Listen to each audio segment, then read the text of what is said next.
So as I stopped Yes, first sir. half, this high pitch singing Yeah. is also used extensively in devotional music, Muruga, and then they Yeah, sing yeah. so loud that the roof will fly off. Yeah. So is that a demand of the lyrics that you were to sing that high, or can it be No, done sir, anytime? no, sir. When you ask this, especially with regard to Tamil singer devotion, perhaps I thought you were thinking of Sirgari Govindarajan, Yes, also. who used to sing at a high pitch. Yes. But he did used to, because he wanted to show. See, the higher actually even if some of the film songs of later the years of romance and melody in the 60s and 70s, if you see that the basic pitch would be somewhere 5 or 6 5, 6, yeah. 6. That is well for duets, because at a higher pitch, I'm not talking about tremendously higher pitch in the higher octave, but in a higher pitch you make a greater impression. That's true. That is always there. You shake the furniture. You asked about devotional singing, but later what happened, for example, with Soundarajan, TMS. He was also a high pitch singer. Pitch, but he also sang at a lower pitch. For melody style, he started singing later. And Sirgari also did sing a few. Some songs. But his trademark was always that high pitch, which other people found impossible to. Yeah, somebody asked him that question, sir, why did you always sing at a higher pitch?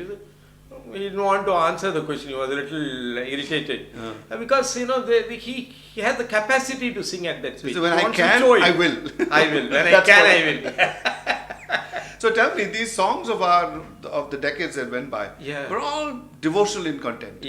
Hell of a lot of them. I don't mean only classical music. I mean, there were a lot of songs where religious characters were part of it. Now, like you'll get You mean the film songs or the film songs. Yeah, film songs, devotional songs in films. Okay. You'll have a mendicant walking through, a Sundarambal walking up a mountain slope, singing. That was something that was common to the entire Indian, in Casey Day, the blind singer, who uncle of Mannade, who passed away recently. He was also sang like that. He sang. There sadhu singing, sadhu sannyasi song was part of the entire Indian tradition, because like Kabir and all these people, those. Yeah, but singing was also part of being a sadhu. A sannyasi ever sang? Yeah, it was.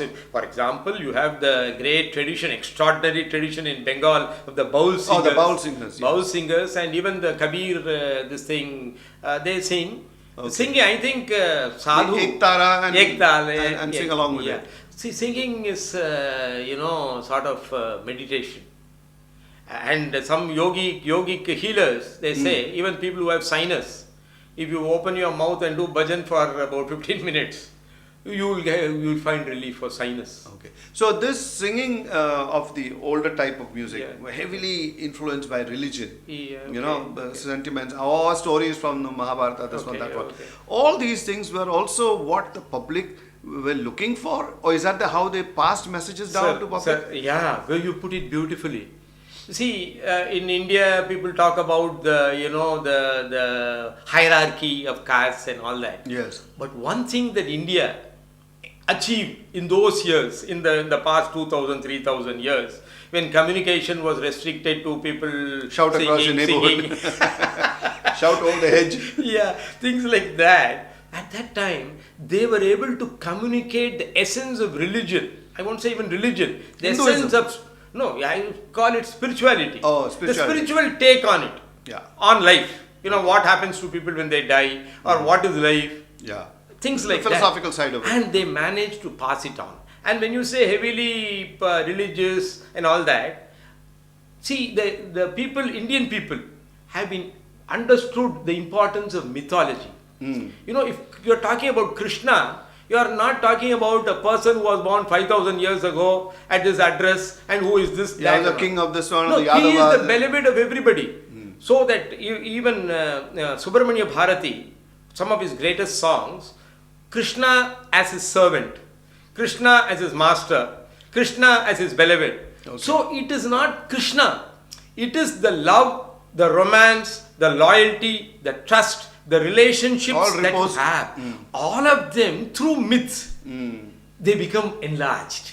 Okay. So this is the genius, I think, of mythology, which the West couldn't understand at all, and made it seem that here was a person born.